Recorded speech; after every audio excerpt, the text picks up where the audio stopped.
Everyone is a moon and has a dark side which he never shows to anybody. The Adventures of Tom Sawyer কিংবা Huckleberry ফিনের স্রষ্টা mark টোয়েনের অসাধারণ উপলব্ধি। সত্যি চাঁদের ওই অন্ধকার দিকটা কিংবা কোনো মুদ্রার নিচের ওই অন্ধকার মলিন দিকটা সবার পছন্দ হওয়ার কথা নয়, পছন্দ হয়ও না। কিন্তু সৎ এবং নিরপেক্ষ সাংবাদিকতার স্বার্থে আমাদের উচিত সমস্ত পক্ষের সমস্ত যুক্তি আপনাদের সামনে তুলে ধরার। আজ এই আগামী 1 ঘন্টায় এই আপাত কঠিন কাজটাই করতে চলেছি আমরা। এই এবিপি আনন্দ চ্যানেলে দিনের পর দিন মদন মিত্রের বিরুদ্ধে সিবিআইয়ের তোলা একের পর এক গুরুত্বপূর্ণ অভিযোগ, তাদের তদন্ত, তাদের কর্মতৎপরতা আমরা তুলে ধরেছি। কিন্তু গত শনিবার নিম্ন আদালতে যে অলীক পুনাট্য রঙ্গ আমরা দেখলাম, তাতে সত্যিই প্রশ্ন ওঠে, বজ্রআঁটুনি ফসকা গেরোর মতো হয়ে যাচ্ছে না বিষয়টা? যে কর্মতৎপরতা আজকে দেশের মানুষ সকাল থেকে দেখলেন, সিনিয়র কাউন্সিল তিনি কলকাতায় ছুটে এলেন, সিজিও কমপ্লেক্সে বৈঠক করছেন, তারপরে চলে গেলেন কলকাতা হাইকোর্টে রেজিস্ট্রার জেনারেলের সঙ্গে বৈঠক করলেন, এই সমস্তর একটা ছটাকও যদি গত শনিবার এই তৎপরতার একটা অংশ গত শনিবার দেখা যেত, তাহলে কি অন্যরকম হতে পারতো না? আর তা হলো না কেন? তা কি ইচ্ছাকৃত নাকি অনিচ্ছাকৃত? এই নিয়েই আমাদের আজকের এই বিশেষ পর্ব, আমাদের বিষয়। সিবিআইয়ের ভুল চালে মদন বেরোলো ফাঁক গোলে, ওষুধ নয় মহৌষধ জামিনী। আলোচনার জন্য আমার একদিকে রয়েছেন অরুণাভ ঘোষ, আইনজীবী ও কংগ্রেস নেতা, আছেন অশোক সরকার, বিজেপি নেতা, আছেন ডক্টর সজল বিশ্বাস, বিশিষ্ট চিকিৎসক।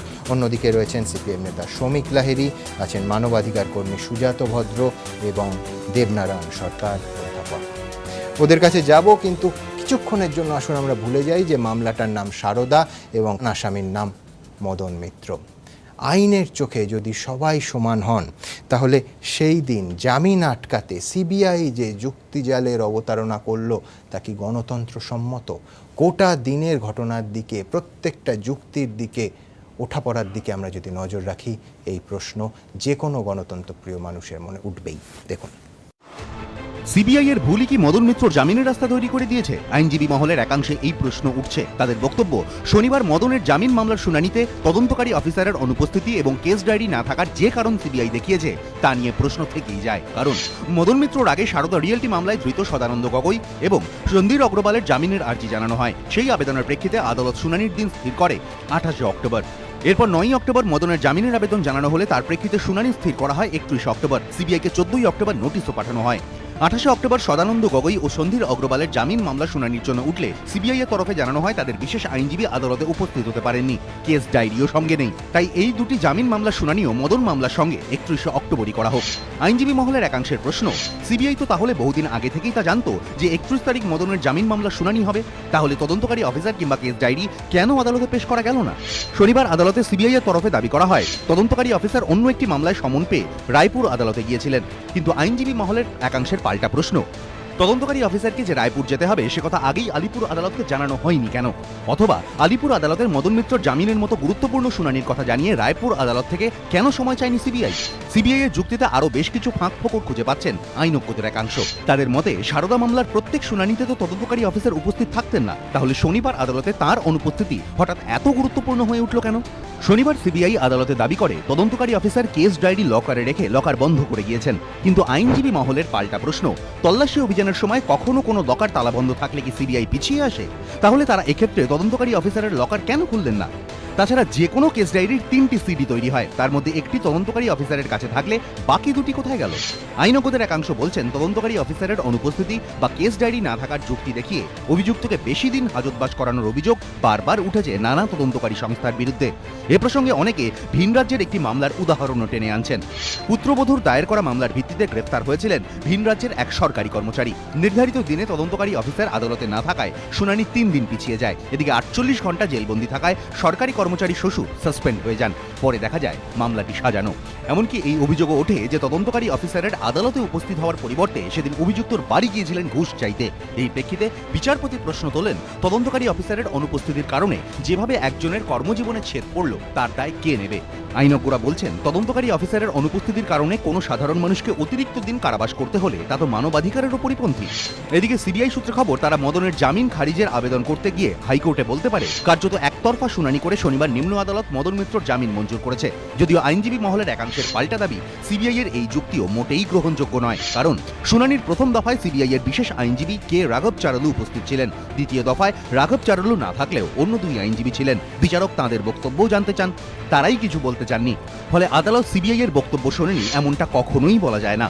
আইনজীবী মহলের একাংশ প্রশ্ন তুলছেন, সিবিআই শনিবার ফোরাম হান্টিং করেনি তো? অর্থাৎ এমনটা চায়নি তো যে কোনো ক্রমে নিম্ন আদালতের বিচারক পার্থপ্রতিম দাসের এজলাস থেকে মামলাটি সরে যাক, যাকে চলতি আইনি পরিভাষায় ফোরাম শপিংও বলে।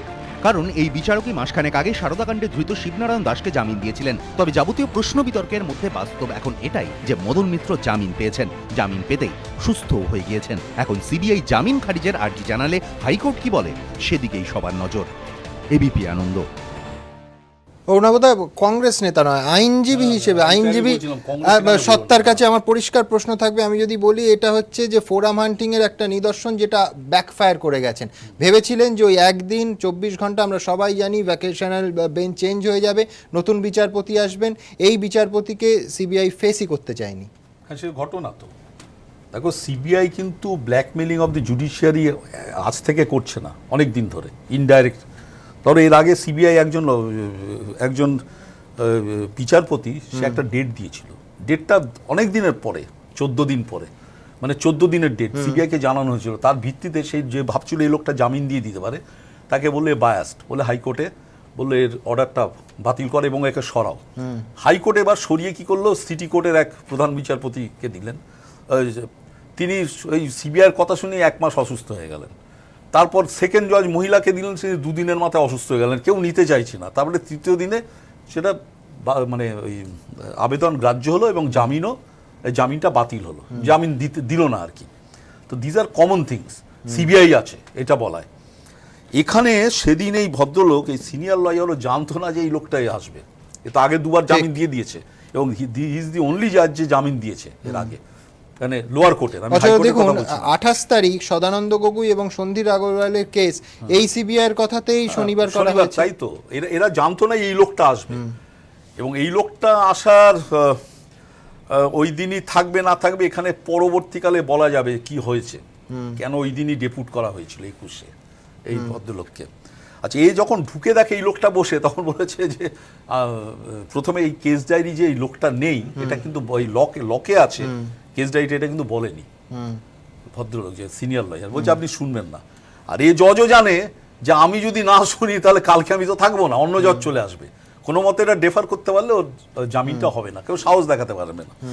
এই জায়গাটা হয়েছে। এখন আমি কিন্তু এইটা বিশ্বাসযোগ্য যে 15 দিনের নোটিশ আইও রায়পুরে তিনি তালা বন্ধ করে গেছেন, এটা অ্যালিবাই নয়, মানে আমি বলছি লেম এক্সকিউজও এর থেকে কম হবে। মানে কোনো কাজ করে না এরা, কাজ করে না। বড় এই যে সেদিন কপিল সিবালের ব্যাপারে জিতলো, কপিল সিবালের ও কি সিবিআই লয়ার ইয়েতে জিতেছে নাকি সাবমিশনে, জজ সাবমিট করেছে, ও খালি অ্যাড করে দিয়েছে হুজুর প্রভাবশালী ব্যক্তি। এবং তোমায় আমি বলি যেটা মারাত্মক জিনিস দেখা দিচ্ছে, ধরো আমাদের সংবিধানে আছে 24 ঘন্টার মধ্যে তোমায় ফেস করতে হবে জুডিশিয়ারি। এরা কি করছে, এই একদম এই যেটা দেখালে এই সরকারি কর্মচারীর ক্ষেত্রে 24 ঘন্টা পরে বলছে আইও আসেনি, আইও না এলে তাহলে আমি বিচারের পেলাম না। এবং জুডিশিয়ারিরও সবচেয়ে আমাদের দুঃখ যে তারা 3 দিন করে অ্যাডজার্ন করে দিয়ে, মানে 4 দিন লোকটা বিচার পেল না, যে সে যে নিজের কথাটা বলবে সেটা বলতে পারছে না। এবার মদন, তারপরে এর নাম কি কুণাল ঘোষ, দেবযানী, এদের 409 ধারা দিয়েছে। পাবলিক মানি, আমরা যথেষ্ট সন্দেহ, মানে এখানে বিতর্ক আছে যেটা পাবলিক মানি কেন। ধরো তোমরা এই 6 জন আমাকে টাকা দিয়েছো, এটা পাবলিক থেকে নিয়েছে, কিন্তু পাবলিক মানি না, পাবলিক মানি যেটা গভর্নমেন্ট থেকে। এটা জেল হলো, এটা 3 বছরের মধ্যে তোমায় চার্জশিট দিতে হবে। এরা কি করেছে, জেনারেলি এই কুণালের ক্ষেত্রে, মদনের ক্ষেত্রে একটা চার্জশিট লিখেছে, চার্জশিট লিখে লাস্টে এই ক্রিমিনাল প্রসিডিওরে একটা দিয়েছে যে ফার্দার ইনকোয়ারি, একটা লাইন লিখে রাখি ইচ্ছে করে, এবং যখনই আসে বেলের বলো হুজুর ফার্দার ইনকোয়ারি। এবং দুঃখের ব্যাপার হলো কেউ জিজ্ঞেস করে না যে কতদূর তোমার ইনকোয়ারিটা এগোলো। এবং সিবিআই এই যে মদন হাসপাতালে বসে, সিবিআই অনায়াসে কোর্টে গিয়ে বলতে পারতো যে আমি ভাই ওকে জেরা করবো হাসপাতালে, কিচ্ছু করেনি। কোনোদিন করছে না। এবং কুণাল আমরা দেখাবো যে জেল যাপনের নাম করে যে হাসপাতাল যাপন করলেন, কতবার সিবিআই কোয়ারি করেছে, এবং আজকে প্রভাবশালী বলে যাকে আটকাচ্ছেন সেই প্রভাবশালীর যোগাযোগ হচ্ছে কিনা বহির্বিশ্বের সঙ্গে কোনো খোঁজ নেওয়া হয়নি। সে সেলফোন ইউজ করছে একই ক্ষেত্রে কুণাল ঘোষের। এবং দুঃখের বিষয় আদালত এগুলো দেখছে না কারণ হলো গতানুগতিক যা হচ্ছে এটা বড় কেস বলে চোখে পড়ছে। আর মদন মিত্র কি অভিযোগ করেছে? অভিযোগ হলো খাম নিয়েছে। আরে খামের মধ্যে কি ছিল, কত টাকা ছিল বলতে তো হবে। ও দেবযানীর সঙ্গে ঘুরে বেরিয়েছে। এইগুলো একটা ক্রিমিনাল তুমি আমি বলো, মানে টোটালটাই ব্যক্তিগত, আমি ভেন্ডেটা কি অন্য জিনিস, একদম টোটালটা কাঁচা হাতের কাজ এবং দায় সারা কাজ। এরা সময়ই দেয়নি সিবিআই দায় সারা। এবং আরেকটা জিনিস অ্যাড করি, এই যে দুটো রজত মজুমদার, সৃঞ্জয়, এরা যে বেল পেল, আচ্ছা তোমরা তো অ্যাপিল করেছো, 10 মাস হয়ে গেছে অ্যাপিল, সুপ্রিম কোর্টে মেনশন করবে না যেটা ইম্পর্টেন্ট, ওরা ঘুরে বেড়াচ্ছে সমাজের পক্ষে। রজত মজুমদারের ক্ষেত্রে আজকে সুপ্রিম কোর্টে মেনশন কেন করেছে? 3 দিন ধরে টেলিভিশনে হচ্ছে, ক্রিটিসিজম হচ্ছে, তা তুমি 10 মাস ধরে বসে রইলে? একেবারে।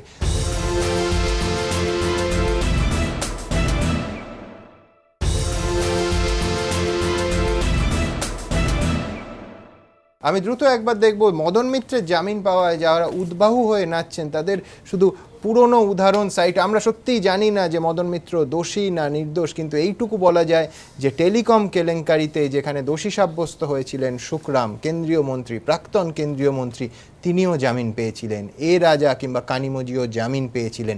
জামিন পাওয়া মানেই কারুর নিরপরাধ প্রমাণ হওয়া নয়। দেখুন, জামিন পেয়ে বেরোতেই রবিবার মদন মিত্রর এই মন্তব্যের সঙ্গে অনেকেই কিন্তু একমত হতে পারছেন না। কারণ আইনজীবী মহল বলছে জামিন পাওয়া মানে তো আর নির্দোষ প্রমাণিত হওয়া নয়। আইনি লড়াইয়ে একজন অভিযুক্ত জামিন পেতেই পারেন, কিন্তু যতক্ষণ না মামলার রায় বেরোচ্ছে ততক্ষণ তাকে কোনোভাবে নির্দোষ বা দোষী বলা যায় না। অতীতে এরকম বহু উদাহরণ আছে যেখানে অভিযুক্ত জামিন পেলেও পরে তাকে দোষী ঘোষণা করেছে আদালত। বহুচর্চিত পশুখাদ্য মামলায় 1997 সালে গ্রেফতার হন লালু প্রসাদ যাদব। তারপর জামিনে মুক্ত ছিলেন তিনি, কিন্তু 2013 এই মামলায় দোষী সাব্যস্ত হন লালু। আপাতত তিনি জামিনে বাইরে। লালু প্রসাদ যাদবের মতোই বিহারের আরেক প্রাক্তন মুখ্যমন্ত্রী জগন্নাথ মিশ্রও গ্রেফতার হয়েছিলেন পশুখাদ্য কেলেঙ্কারি মামলায়, পরে জামিন পান তিনিও। কিন্তু লালু প্রসাদের সঙ্গেই 2013 জগন্নাথ মিশ্রকেও দোষী সাব্যস্ত করে রাঁচির সিবিআই আদালত। 1996 সালে ঘুষকাণ্ডে অভিযুক্ত হন প্রাক্তন কংগ্রেস নেতা তথা প্রাক্তন টেলিকম মন্ত্রী সুখরাম। শুরু হয় মামলা। তার 15 বছর বাদে 2011-এ দোষী সাব্যস্ত হন তিনি। আয়ের সঙ্গে সঙ্গতিহীন মামলায় 1996 সালে গ্রেফতার হন জয়ললিতা। তারপর জামিনে মুক্তি পান তিনি। দীর্ঘদিন ধরে চলে মামলা, কিন্তু 2014-এ ব্যাঙ্গালোরের এক বিশেষ আদালত তাকে দোষী সাব্যস্ত করে। এরপর অবশ্য কর্ণাটক হাইকোর্ট জয়ললিতাকে নির্দোষ ঘোষণা করে। এই রায়কে চ্যালেঞ্জ করে আবার সুপ্রিম কোর্টে গিয়েছে কর্ণাটক সরকার। অর্থাৎ গ্রেফতারি, জামিন, দোষী কিংবা নির্দোষ ঘোষণা করা, তারপর আবার উচ্চ থেকে উচ্চতর আদালতে যাওয়া, এসবই আইনি প্রক্রিয়ার অঙ্গ। তাই মদন মিত্র জামিন পেলেও যতক্ষণ না আইনি লড়াই পুরোপুরি শেষ হচ্ছে ততক্ষণ দোষী বা নির্দোষ কোনোটাই বলার মতো সময় এখনো আসেনি বলেই মত আইনজ্ঞদের। এবিপি আনন্দ। শ্রমিকবাবু, আপনার দল এবং আপনাদের অবস্থান খুব পরিষ্কার যে পুরোটা গটাপ দিদিভাই এবং মোদি ভাইয়ের বন্ধুত্বে দাদাভাই বেরিয়ে গেছেন। এই নিয়ে সোশ্যাল মিডিয়ায় প্রচুর লেখালেখি হচ্ছে। এই যে আজকে থেকে যে যুদ্ধকালীন তৎপরতা, সিনিয়র কাউন্সিল দৌড়ে আসছেন, যুদ্ধকালীন তৎপরতাতে সিজিও কমপ্লেক্সে মিটিং করছেন, হাইকোর্টে যাচ্ছেন, রেজিস্ট্রার জেনারেলের সঙ্গে বৈঠক করছেন যাতে অগ্রাধিকারের ভিত্তিতে এই মামলা শুনানি হয়, এটাকে কি বলবেন? এটাও আইবাস আর একটু উচ্চ পর্যায়ের নাটক। নাটকের তো বিভিন্ন পর্যায় থাকে। এখন তো গোটাটা এক্সপোজড, এবং আজ নয় বহু আগেই আমরা বলেছি যে এই গটাপ হয়ে গেছে। এবং যে কারণে দেখেছেন আপনারা রাজ্যসভার বিলগুলো লোকসভায় দাঁড়িয়ে বিরোধিতা করছে যে বিলের, সেই বিলের পক্ষে ভোট দিচ্ছে রাজ্যসভায় তৃণমূল। কেন এই শিফট? তার তো একটা রাজনৈতিক ব্যাখ্যা থাকবে, তার তো যুক্তিসঙ্গত একটা ব্যাখ্যা থাকবে। যাকে বলেছিলেন যে কোমরে দড়ি বেঁধে ঘোরাবো এখানে নির্বাচনের আগে, পরে যিনি দেশের প্রধানমন্ত্রী হলেন তাকে বলেছিলেন কোমরে দড়ি বেঁধে ঘোরাবেন, এখন দিল্লিতে যাচ্ছেন হাতে রাখি বাঁধতে। কিছু বাঁধছে, কারণটা কি? কিছু হ্যাঁ, রাখি বাঁধছেন, কারণটা কি? কারণটা হচ্ছে দুজনেরই দুজনকে দরকার। এখন দেখবেন যে মোদি ভাইও খুব বিপদের মধ্যে আছেন সব মিলিয়ে। এই বিহার নির্বাচনেও যা ভেবেছিলেন তা দাঁড়াচ্ছে না, যে কারণে ওর মুখের ভাষা, ওর দেহের ভাষা সব কিছু অন্যরকম। আমাদের কথা হচ্ছে, শ্রমিকদা, আমাদের কথা হ্যাঁ। একটাই, আমাদের কথা যেটা সেটা বিকাশ হচ্ছে রঞ্জন ভট্টাচার্য আপনাদের আইনজীবী, মানে এই কেস তিনি ইন্ডিভিজুয়ালি করেন, কিন্তু আমি বলছি যে ওনাকে বলছেন না কেন, এটা তো সুপ্রিম কোর্ট মনিটরিং এ করার একটা অপশনও সুপ্রিম কোর্ট খোলা রেখেছেন। তাই আমি বলছি এই সংশয়টা আইনি পরিভাষায় কেন আইনি রূপান্তর পরিভাষায় তো করছেন? একটা যাবে, কিন্তু এই গোটা সিদ্ধান্তটা তো রাজনৈতিক সিদ্ধান্ত হয়েছে, এ তো আইনি সিদ্ধান্ত হচ্ছে না।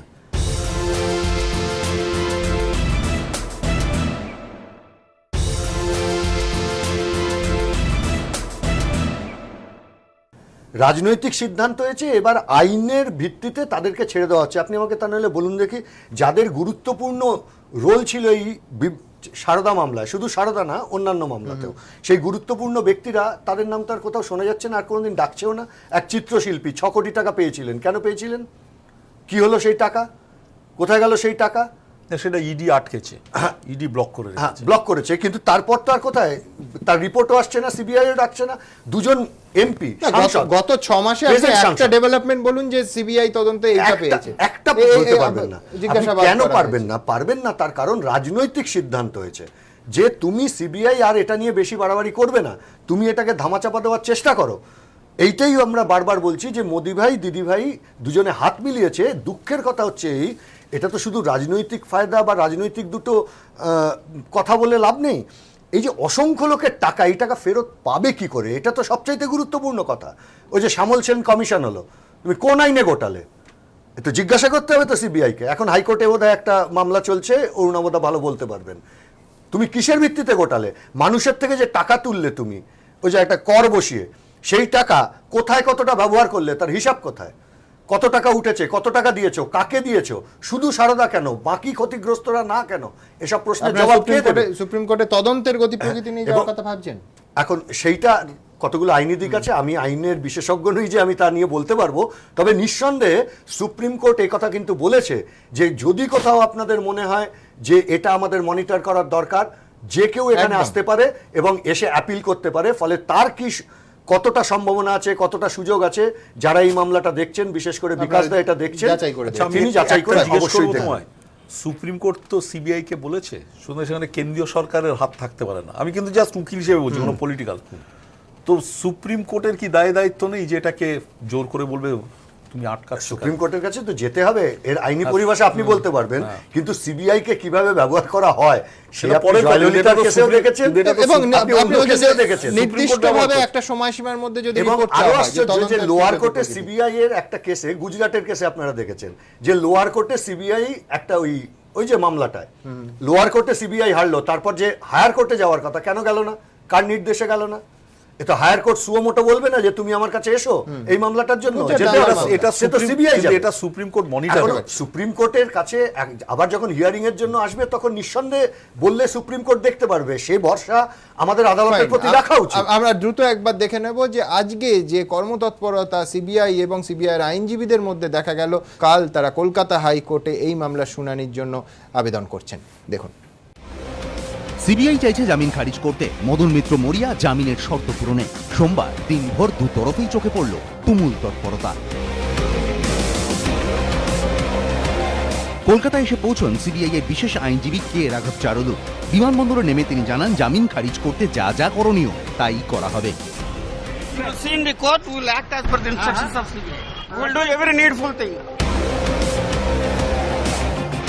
সিজিএ কমপ্লেক্সে পৌঁছে সিবিআই অফিসারদের সঙ্গে বৈঠকে বসে যান রাঘব চারুলু। 2.5 ঘন্টা আলোচনার পর সিবিআই এর আইনজীবী ও অফিসাররা বেরিয়ে পড়েন হাইকোর্টের উদ্দেশ্যে। কিন্তু কলকাতা হাইকোর্টে এদিন কোনো অবসরকালীন বেঞ্চ না থাকায় তারা শেষমেশ আবেদন দাখিল করতে পারেননি। মঙ্গলবার মদন মিত্রর জামিন খারিজের আবেদন জানানো হবে। তারপর যাতে অগ্রাধিকারের ভিত্তিতে শুনানি করা যায় তা নিয়ে হাইকোর্টের রেজিস্ট্রার জেনারেলের সঙ্গে বৈঠক করেন সিবিআই অফিসাররা। একদিকে সিবিআই যেখানে মদন মিত্রর জামিন খারিজের আবেদন নিয়ে ছুটে বেড়াচ্ছে, তখন মদন মিত্রর তরফ থেকেও শুরু হয়েছে জামিনের শর্তস্বরূপ পাসপোর্ট জমা রাখার তৎপরতা। এদিন তাঁর আইনজীবীরা আলিপুর আদালতে পাসপোর্ট জমা দিতে গেলেও তা গ্রহণ করেনি আদালত। এদিন আলিপুর আদালতে মদনের আইনজীবীরা আবেদন করেন, মদন মিত্র জামিনের শর্ত পূরণ করতে চান, কিন্তু এখন অসুস্থ অবস্থায় তাঁর পক্ষে তদন্তকারী অফিসারের কাছে সশরীরে পাসপোর্ট জমা দিতে যাওয়া সম্ভব হচ্ছে না, তাই আদালত এই পাসপোর্ট জমা নেই। বিচারক অবশ্য স্পষ্টই জানিয়ে দেন, জেলা ও দায়রা বিচারকের নির্দেশে লেখা নেই যে সিজেএম এর কাছে পাসপোর্ট জমা দেওয়া যাবে, তাই বিষয়টি আমার এখতিয়ারভুক্ত নয়। কিভাবে পাসপোর্ট জমা দেবেন সেই সমাধান সূত্র আবেদনকারীকেই খুঁজে বের করতে হবে। এর মাঝেই মদনের স্বাস্থ্য নিয়ে নতুন করে তৈরি হয় জল্পনা। মদন মিত্রর বাড়ির সামনে এসে থামে একটি অ্যাম্বুলেন্স। বিভিন্ন মহলে জল্পনা শুরু হয় তাহলে কি ফের হাসপাতালে নিয়ে যেতে হবে পরিবহন মন্ত্রীকে। মিনিট কুড়ি পর অবশ্য অ্যাম্বুলেন্স খালি ফেরত চলে যায়। আইনজীবীকে সঙ্গে নিয়ে সিজিও কমপ্লেক্সে মদন মিত্রর পাসপোর্ট জমা দিতে যান তার বড় ছেলে। তবে শেষ পর্যন্ত তদন্তকারী অফিসার না থাকার কারণে তাদের থেকেও মদন মিত্রর পাসপোর্ট জমা নেয়নি সিবিআই। হ্যাঁ জমা নিয়েছে সিবিআই? না না ছিল না, আইও ছিল না। কালকে আপনারা আবার আসছেন? হ্যাঁ কালকে দাদা তো অসুস্থ ভাই, ও তো জানেনই।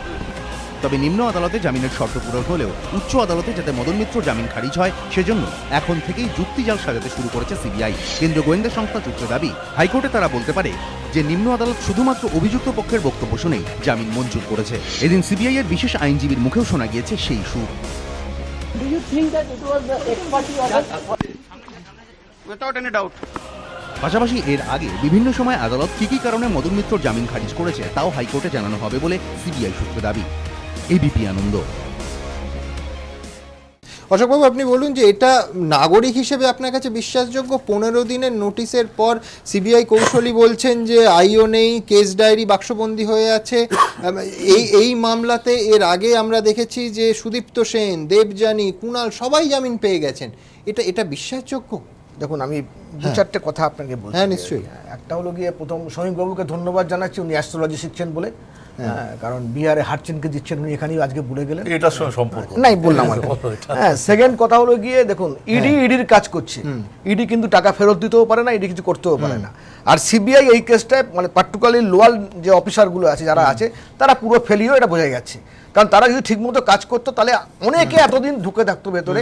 আমি এটা মানতে পারছি না যে এরম ভাবে একটা কেসকে এরম ভাবে নষ্ট করে দেওয়ার দায় তাদের নিতে হবে। মানে ধরুন জামিন পাওয়ার পর জামিন খারিজ হওয়ার আবেদন চোর পালালে শুধু জামিন তো, আরো অনেককে যে কথাগুলো উঠে এলো, যাদের নাম মানে এর আগে ধরুন রজত মজুমদার এতদিন কি করছিলেন? একদম আমি আপনার সঙ্গে একমত। কারণ এদেরকে ছাড়া উচিত নয়, কেন এরা তো অনেক প্রচুর টাকা এরা ঘুরিয়ে দিয়েছে বা এই চক্রান্তের সঙ্গে যুক্ত ছিল। আজকে বলুন তো, এই যে এরা প্রভাবশালী শুধু নয়, প্রভাবশালীর সঙ্গে প্রভাবশালী তো হয়েছে পরে। এরা প্রভাবশালী হয়েছে পরে, যোগ দেওয়ার পরে, তৃণমূলে যাওয়ার পরে প্রভাবশালী হয়েছে। তার আগে রিটায়ার্ড আইপিএস অফিসার সল্টলেকে প্রচুর আছে। কজন লোক প্রভাবশালী আছে বলুন তো? আমরা অনেককে দেখেছি এমনি ঘুরে বেড়াচ্ছে। রাজনৈতিক কারণে প্রভাবশালী হলো। কিন্তু আমি বলছি এত হাই প্রোফাইল মামলা, এরম নয় যে মামলাটা একটা সাধারণ মামলা। এখানে নিচু তলার সিবিআই অফিসাররা তদন্ত করছেন। এটা একটা কথা, আজকাল লোয়ার কোর্টটাকে কিন্তু এই সরকার একদম তার নিজের মতো করে ব্যবহার করছে। লোয়ার কোর্টের জজ থেকে আরম্ভ করে সবাইকে যেরকম ভাবে ধমকাচ্ছে চমকাচ্ছে, জজেরা আর কোনো কিছু শুনছে না। ওদের উকিল দাঁড়ালে পরে তার বেল, তার 7 গুণ মাপ। এটা যেমন হয়েছে, তার সঙ্গে এখানে সিবিআইয়েরও গাফিলতি আছে কাজের। এটা আমি একদম স্পষ্ট করে বলছি। কিন্তু তার সঙ্গে ইডিকে ডাকছি না এই জন্য। ইডি কিন্তু প্রত্যেকটা কেস ধরেছে, কাজ করছে, এবং তারা ইডি যেহেতু টাকা দেওয়ার ক্ষমতা নেই, সুপ্রিম কোর্টে নিয়ে গিয়ে আটকেছে, প্রত্যেক কটা করেছে। এখন এই প্রত্যেক কটা এত স্টাফ দরকার, এত স্টাফও কিন্তু কারণ নেই। এখানে সেবিরও অত স্টাফ নেই, ইডিরও নেই, সিবিআইয়ের অত স্টাফ নেই। এই জিনিসটাও ভাববার দরকার। কারণ এতগুলো স্টাফ না থাকলে পরে এতগুলো 44টা কেস বোধহয় সুপ্রিম কোর্ট দেখতে বলেছে। 44টা কেস দেখতে গেলে যে ম্যান পাওয়ার দরকার, সে ম্যান পাওয়ার সিবিআইয়েরও নেই, ইডিরও নেই, সেবির তো নেই। কিন্তু এগুলো এগুলো তো আপনার আর্গুমেন্ট গুলো যদি ঠিক হয় তাহলে তো সুপ্রিম কোর্টে মানতে পারছি না যে এই কেসটা এরকম ভাবে ছাড় পেয়ে যাবে। এই সারদা কেসে আর ইনফ্রাস্ট্রাকচারাল প্রবলেম হলে তো সুপ্রিম কোর্টে জানাবেন যে হুজুর আপনি এই আদেশ দিয়েছেন, গেছে তো জানিয়েছে, এবং সেই অনুযায়ী সুপ্রিম কোর্টে হিয়ারিং হয়েছে। রাজ্য সরকার দেয়নি।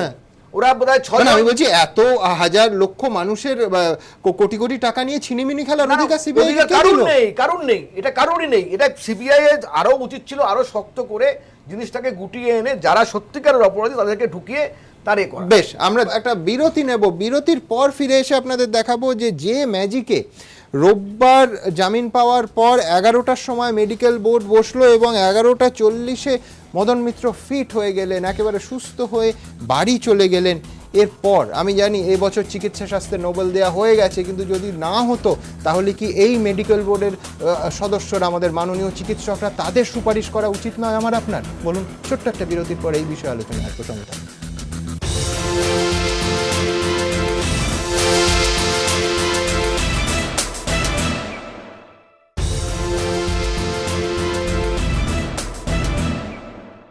আমরা সার্ভিস ডক্টরস ফোরাম এবং মেডিকেল সার্ভিস সেন্টারের পক্ষ থেকে সমস্ত চিকিৎসকদের কাছে আমরা আবেদন জানাই, যত চাপই আসুক না কেন মেডিকেল এথিক্সের যে পতাকা সেটাকে ঊর্ধ্বে তুলে রাখা দরকার। একেবারেই এটা ছাড়া কোনো উপায় নেই। এটা গোটা সমাজের উপরে শহরের অবশ্যই সমাজের উপরে গোটা প্রতিক্রিয়া সমাজের উপরে ফেলবে। এই effect শহরে ফেলবে। বিশিষ্ট চিকিৎসকরা এই বিষয় নিয়ে কি বলছেন দ্রুত দেখব। এতদিন ছিলেন অসুস্থ, তার মতোই মেডিকেল বোর্ডেরও তেমনটাই মনে হয়েছিল, কিন্তু জামিন পেতেই সেই মেডিকেল বোর্ডের কাছ থেকে রাতারাতি ফিট সার্টিফিকেট পেয়ে এখন বাড়িতে মদন মিত্র। বিরোধীরা কটাক্ষের সুরে বলছে বোঝাই যাচ্ছে কি জটিল রোগে ভুগছিলেন পরিবহন মন্ত্রী।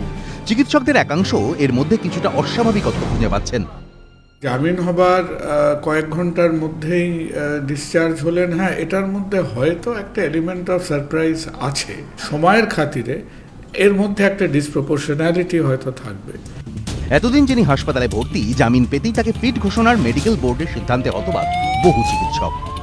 যে মানুষটি এতদিন ধরে অসুস্থ ছিলেন, হঠাৎ করে মেডিকেল বোর্ড বসে সুস্থ বলে ডিক্লেয়ার করলেন এবং ছাড়া যাবে বলে বলে দিলেন, এটা আমি ডাক্তার হিসেবে আমার কাছে একটু আশ্চর্য লেগেছে।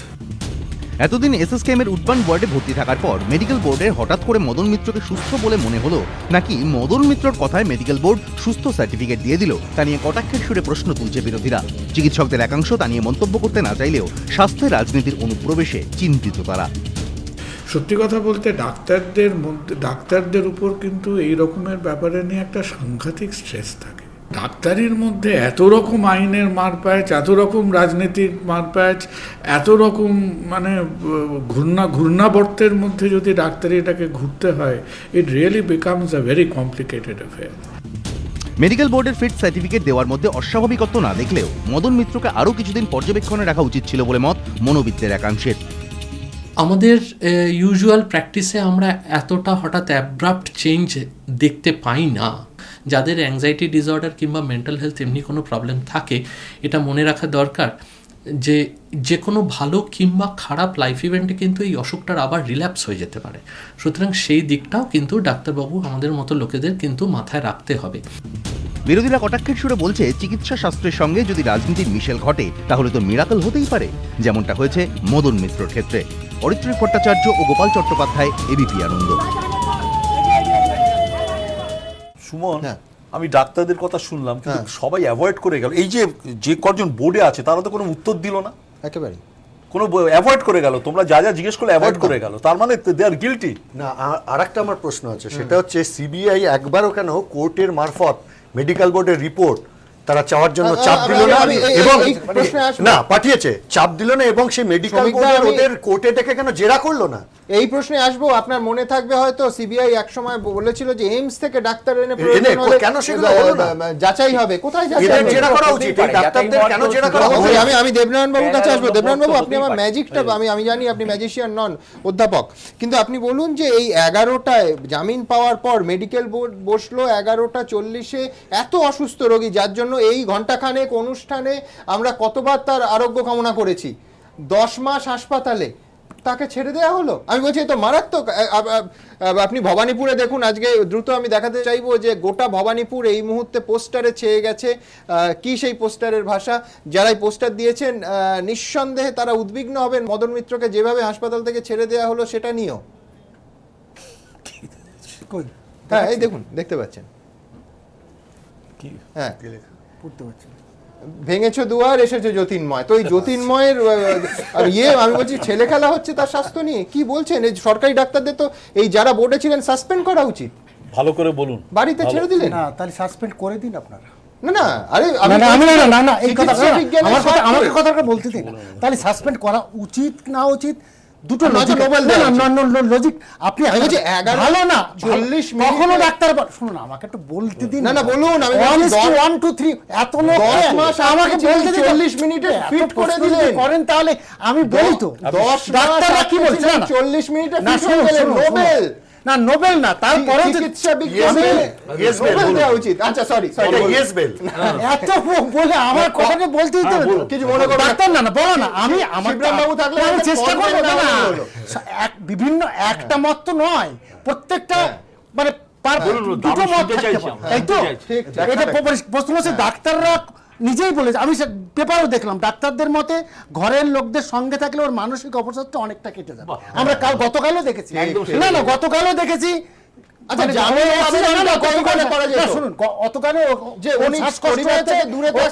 মানসিক চাপ, তা না, অক্সিজেন, শুনুন একটা কথা আছে, গতকালও অক্সিজেন সিলিন্ডার নিয়ে গেছে, আজকেও আপনি দেখলেন অ্যাম্বুলেন্স গিয়েছিল, ফেরত আসছে। কিন্তু প্রশ্ন হচ্ছে সমস্যাটা তো হচ্ছে না, অ্যাম্বুলেন্সের কেউ বাড়ির মধ্যেও ঢোকা না, কিন্তু প্রশ্ন তো ওর যে ডিফিকাল্টি আছে, বাড়ির সামনে অ্যাম্বুলেন্স গেলে আমি এগুলো বিভিন্ন না সংবাদপত্রে শুধু নয়, এটা বিভিন্ন রকম মিডিয়া এটা প্রকাশ পাচ্ছে। এই গেছিল, এই আজকে বিকালে, গতকাল বিকালেও তো ঠিক বলছেন। আমি এটাও মিডিয়া, না আমি বলছি স্বাস্থ্য নিয়ে উদ্বিগ্ন হওয়ার কারণ আছে, তাহলে ফিট সার্টিফিকেট পেলেন না? না ফিট না,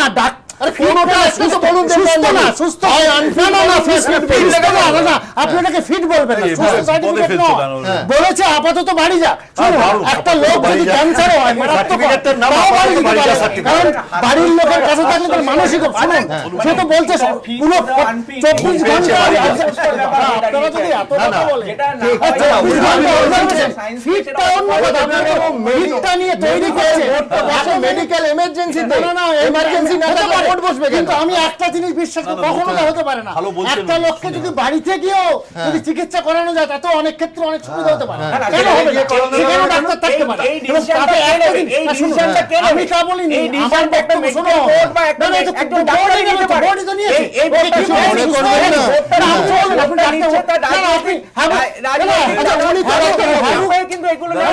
আপনি কি দেখলেন আজকে এই মুহূর্তে একটা মেডিকেল সায়েন্স হয় না,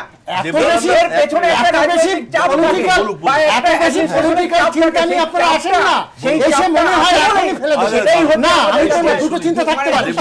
কখনো সুস্থ হয়নি, একটা কথা বলুন, কখনো সুস্থ হয়নি, আপনি যদি মনে করেন সেটাকে আমরা ওয়েলকাম করছি না, আপনি কি মনে করছেন বড় কথা না, ডাক্তার কখনো বলেনি, আমি শুধু বলছেন সুস্থ সুস্থ, ডাক্তার কি বলেছে সুস্থ? দেবনাথ বাবু, আচ্ছা ফিট মানে কি? একজন মেডিকেল বোর্ড বলে দিলে সুস্থ। দেবনাথ বাবু, আপনারা কোনো ভালো বলছেন আপনি। আচ্ছা আচ্ছা দেবনাথ বাবু, আপনি বলে দিলে সুস্থ। আচ্ছা আছেন, তাকে বলেছে তুমি বাড়ি যাও, তুমি সুস্থ নও। আচ্ছা কিন্তু এই যে দেবনাথ বাবু, আমি এটা কি করে হয়? ফিট ফিট শব্দ এটা বাংলা বলুন না, সুস্থ সুস্থ নয় না, ফিট কি ফিট লিখেছে, ফিট লিখেছে ফিট মানে ফিট মানে বলি না, ফিট মানে কি না দিয়েছি প্লিজ সবই তো সাইড। আচ্ছা এক মিনিট আপনি সবই তো সাইড না, এই তো কথা বলেন ফিট মানে তুমি বাড়ি যেতে পারো সুস্থ কথা বলেন ফিট ফিট মানে ফিট লিখেছে আপনি দেখেন না কি ফিট লিখেছে, আপনি তো কথা লেখেন, আপনি তো লিখতে পারেন না, আপনি তো চাকরি করতেন, অসুস্থতার পর যখন যোগ দিতে চেয়েছেন কি জানেন যোগ দিতে যাচ্ছে কি আমার বাড়িতে বলতে পারে ফিট বলেন, আমার বাড়িতে গেলেও বলেন ফিট, ডাক্তার কখনো বলে না। আপনারা শুধু শুধু অত্যন্ত একটা গুরুত্বপূর্ণ বিষয় আলোচনা হচ্ছে, আমি দ্রুত আপনাদের দেখাবো যে সিবিআই যারা প্রভাবশালী এই শব্দটা তুলে মদন মিত্রের এতদিন ধরে জামিন আটকানোর চেষ্টা করলেন, আদালতে বারবার সিবিআইয়ের সিনিয়র কৌশলীরা গিয়ে বললেন যে উনি প্রভাবশালী, সেই জন্য ওনাকে জামিন দেয়া যায় না। সত্যি সত্যি প্রভাবশালী মানুষ যেভাবে ছিলেন তার তত্ত্ব তল্লাশ কি সেইভাবে করেছে সিবিআই? যদি না করে থাকে তার কারণই বা কি, দেখুন তো। 324 দিনের বন্দি দশার মধ্যে 263 দিনই সুপার স্পেশালিটি হাসপাতালের ভিআইপি কেবিনে।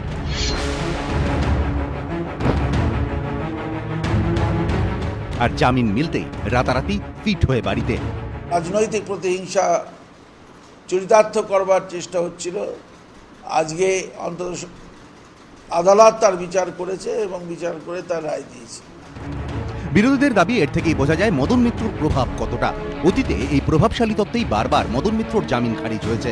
6 জুলাই মদনের জামিনের বিরোধিতা করতে গিয়ে হাইকোর্টে সিবিআই এর আইনজীবী সওয়াল করেন, মদন মিত্র কোনো সাধারণ বন্দী নন, তিনি এখনো পরিবহন মন্ত্রী, জেলবন্দী হয়েও মন্ত্রী থাকার সুবাদে সমস্ত সুযোগ সুবিধা ভোগ করছেন। এর আগে 25 মের শুনানিতেও সিবিআই এর আইনজীবী মদনের জামিনের বিরোধিতা করতে গিয়ে সওয়াল করেন, জেলে থেকেও প্রভাব খাটাচ্ছেন মদন মিত্র, তাই পরিবহন মন্ত্রী কদিন জেলে আর কদিন হাসপাতালে রয়েছেন তার রিপোর্ট চাওয়া সত্ত্বেও কোনো জবাব দিচ্ছে না জেল কর্তৃপক্ষ। কিন্তু কংগ্রেস সিপিএম এর প্রশ্ন মুখে মুখে বললেও কেন মদন মিত্রর প্রভাব খর্ব করতে কোনো ব্যবস্থা নেয়নি সিবিআই? কেন এসএসকেএমের এসি কেবিনে মদন ফোন ব্যবহার করেছেন, অনুগামীদের সঙ্গে আলোচনা করছেন? এসব অভিযোগ ওঠা সত্ত্বেও সিবিআই তা বন্ধ করতে ব্যবস্থা নেয়নি। কেন জেল কর্তৃপক্ষকে চিঠি দিয়ে কিংবা আদালতে দু একবার বিষয়টি তুলেই ক্ষান্ত দিয়েছে তারা? জেলের বদলে অধিকাংশ সময়টাই এসএসকেএমে থাকা প্রসঙ্গে 6 জুলাই সিবিআই এর আইনজীবী কটাক্ষের সুরে বলেছিলেন মদন মিত্র রহস্যজনক অসুখে আক্রান্ত। কিন্তু বিরোধীদের প্রশ্ন, কেন অন্য চিকিৎসকদের দিয়ে মদন মিত্র শারীরিক পরীক্ষার জন্য সিবিআই আবেদন করল না? কেন কার্যত জেল হেফাজতে না থেকেই মদন মিত্রকে বাড়ি ফিরে যেতে দিল সিবিআই? প্রশ্ন অনেকেরই। এবিপি আনন্দ। সুব্রতদা, আপনার কাছে আসবো। অধিকারের সীমা এবং তদন্ত কোনোভাবে একদিকে যেরকম আমরা দেখছি যে অত্যন্ত গুরুত্বপূর্ণ বিষয়, সেখানে ইচ্ছাকৃত অথবা অনিচ্ছাকৃতভাবে অ্যাভয়েড করা হচ্ছে, চোখ বন্ধ করে থাকা হচ্ছে, কোথাও সেই তদন্ত কি মানবাধিকার সীমাও লঙ্ঘন করছে? আরেকটা প্রশ্ন আছে আপনাকে, এই যে রেজিস্ট্রার জেনারেলের সঙ্গে বৈঠক করছে সিবিআই, এটা করা উচিত? পিটিশনই করেনি, ও বলুন, আপনি বলুন। দুটো বিষয় আমাদের দিক থেকে, একটা হচ্ছে যে কোনো অভিযুক্ত সুপ্রিম কোর্টে এটা সেটেল ল যে জামিন পাওয়াটার সঙ্গে ব্যক্তিগত স্বাধীনতার একটা অঙ্গাঙ্গি কৃষ্ণাহারের লিবার্টি আছে, সেটা একটা দিক। কখন জামিন দেবো না, কখন জামিন দেবো, সেটা কেস ডায়েরি দেখে।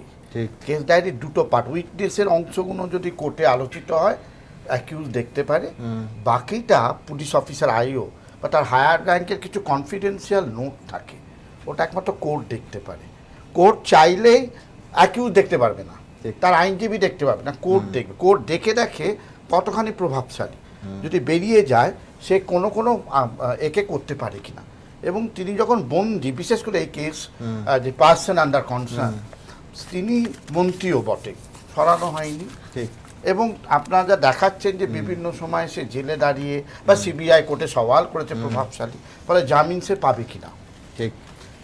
এবং এইখানে সিবিআইটা খেললো। কমন কজ জাজমেন্ট আছে, আপনি জানেন কমন কজের জাজমেন্টে সুপ্রিম কোর্ট বলে দিয়েছে এই সুযোগটা সিবিআই করে দিল। আমি বলছি লড়লো না, উনি বলছেন লড়লো না, জেনে শুনে লড়লো না। কমন কজে বলে দেওয়া আছে যে তুমি যদি অনেক দিন ধরে একজনকে রেখে দিয়েছো এবং ডেট ফেলছো, ঠিকমতো তদন্ত শেষ করছো না, তাহলে বেনিফিটটা যাবে অ্যাকিউজদের দিকে। এটাই করলো।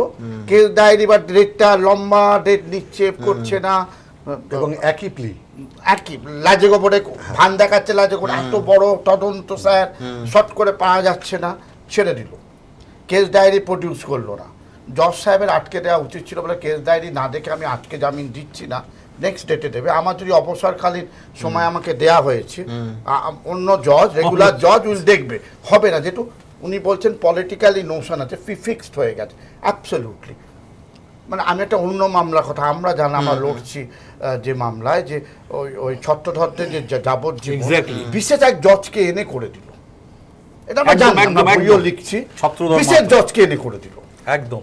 অন্য জজ বলেছে আমি আমি আমি আমি দিতে পারবো না, আমি করবো না, পলিটিক্যাল প্রেসারে করবো, তার এভিডেন্স তার উপর যাবো, সেটা এনে করে দেবো। যাক, সেটা আজকে আমি জাস্ট উদাহরণ হিসেবে বল। লোয়ার কোর্ট এমনভাবে politically corrupt, politically tie up হয়ে গেছে। জুডিশিয়ারি যেটা আশা করা যায় সংবিধান অনুসারে সম্পূর্ণ ইন্ডিপেন্ডেন্ট, তলা থেকে ওপর, একদম অ্যাবসলিউট এক্সিকিউটিভের বিরুদ্ধে দরকার হলে বারবার রুখে দাঁড়াবে, গেল না। মেডিকেল বোর্ড দুটো হতে পারে, উনি চেঁচাচ্ছেন, আমি ওনার চেঁচানোতে একমত না হয়েও বলছি, ওনার চেঁচানোর অধিকার না। আমাকে আপনার একটা আমি বলছি, আমি আপনাকে কোনো বিরক্ত করি। মেডিকেল বোর্ড দুটো হতে পারে। মেডিকেল বোর্ড যদি সিদ্ধারা সোজা থাকতো, বলতো আপনি ছাড়া পাওয়ার অবস্থায় নেই, তাহলে মদন মিত্র যেহেতু জামিন পেয়েছেন, এখানে বন্ড দিয়ে পার্সোনাল বন্ড ছাড়া পেয়েছে, তার রিজন দিত। ঠিক আছে, আপনার রিপোর্টেই আমি বেরিয়ে যাচ্ছি আমার রিক্সে, তাহলে কিছু হতো না। ফিক্স বন্ডে সাইন, তুমি একেবারে আমি বন্ডে বেরিয়ে যাচ্ছি, আমার মরে যায় যা হোক, আমি যে কোনো সময় আমি আর থাকতে পারছি না। আমি হাসপাতালে থাকলেও জেলের আদালতে যেহেতু জেল এবং জেল বন্দি, আমি বেরিয়ে যেতে চাচ্ছি, বোঝা যেত না। করে যখন এটা হলো, দুই এইভাবে রেজিস্টার জেনারেলে কোনো পিটিশন ফাইল তুমি নর্মাল ফাইল করনি, তুমি আদালতের কপিটা নিয়ে তুমি তারপর করবে, তুমি আগে থেকে কি করে আলোচনা, আমার ঢুকতে গেলে তো বার করে দেবে, রেজিস্ট্রার জেনারেল বসলো, করো কি করে? বসলো কেন? দুই, এই যে টাই আপটা হয়েছে, হয়তো ওরা বলছেন ওরা অনেক রাজনৈতিক ভাবে দরকার নেই, দরকার নেই, আমি জানি এবং বলছে যে আমার সত্যের জয় হলো, আমি বিচার পেলাম, আমি বিচার হয়ে গেল। পার্থবাবু বলছেন আইনের অকক জানে কিনা সন্দেহ আছে। বেল পেলেই কোনো মতেই দোষী বা নির্দোষ নয়। বেল ইজ এ নর্মাল প্রসেসে, ওই যে পার্সোনাল লিবার্টি প্রসেসে, এবং এটাও ডিসক্রিমিনেশন হচ্ছে। আমি এদের এই কর্মকাণ্ডে ভীষণ বিরোধী। কুণাল বাবু তাহলে পাবেন না কেন? দেবযানী পাবে না কেন? ব্যাঙ্গিং করে বলতে দাও না, মারো, এই করো, অনশন করছে, তাকে তুমি ছাড়ছো না কেন? শ্বেতদা, প্রথম বিশ্বে বেল পাওয়াটাই তো নিয়ম। বেল রিজেক্ট হওয়াটা একটা ঘটনা, শিরোনাম হয় যে বেল রিজেক্টেড। এবং এই আমি বলছি আমার তদন্তে দম থাকলে, আমার তথ্য প্রমাণ ঠিক থাকলে, আমি যদি রাষ্ট্রবিরোধী কাজ না করে এবং এভিডেন্স হ্যাম্পার না করে, এরম লোকে বেল পাওয়াটাই তো ঘটনা। কোনো জজ CRPC 172 case diary must, court চাইবেই জামিন দেওয়ার আগে, যেখানে বারবার রিজেক্ট হয়েছে, বারবার রিজেক্ট হয়েছে, ওপর কোর্টেও রিজেক্ট। 15 দিনের নোটিসে কেস ডায়েরি থাকবে না কেন? Yes, absolute. আর কোন তালা ভেঙে কেস ডায়েরি বার করো নেই? সিবিআই ওই আয়োকে রায়পুরে ফোন করো, তোমার তালা ভাঙছে, আমি যেটা হবে। এবং সাধারণ শুনানির দিন আইওকে তো প্রয়োজনই হয় না।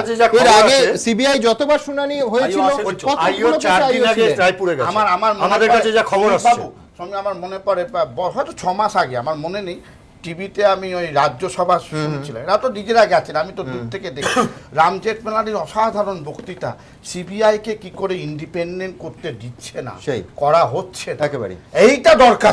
কোনো সন্দেহ নেই যে আমরা চেয়েছিলাম যে 1 ঘন্টার পরিসরে এই সময়টুকুতে আমরা সমস্ত পক্ষের বক্তব্য আপনাদের সামনে তুলে ধরব, এবং সেই কাজ আমরা চেষ্টা করলাম। এবার তা থেকে বিচার করার দায়, কোন পক্ষে যাবেন, কোন দিকে মত দেবেন, সে দায় একান্তভাবে আপনার। ভালো থাকবেন সবাই।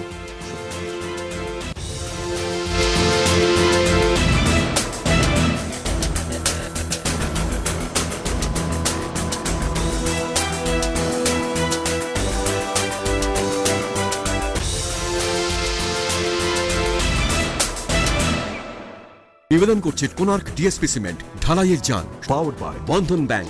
ভালো আপনার, ভালো সবার। সহযোগী নিবেদক Vivekananda hospital, Durgapur. Complete heart এবং brain stroke treatment. Wild stone fine fragrance deos designed in France এবং লয়েড এলইডি টিভি, जो दे खुशियों की गारंटी।